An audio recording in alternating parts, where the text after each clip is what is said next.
representatives, and dear sports car enthusiasts. I'm very pleased to see you here at this event.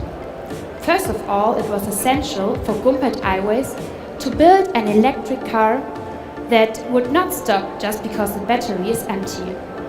In fact, our car produces its own electricity while driving. So together with my sister Magdalena, we will now unveil this car. And by doing so, we are giving you as well a glimpse into the future.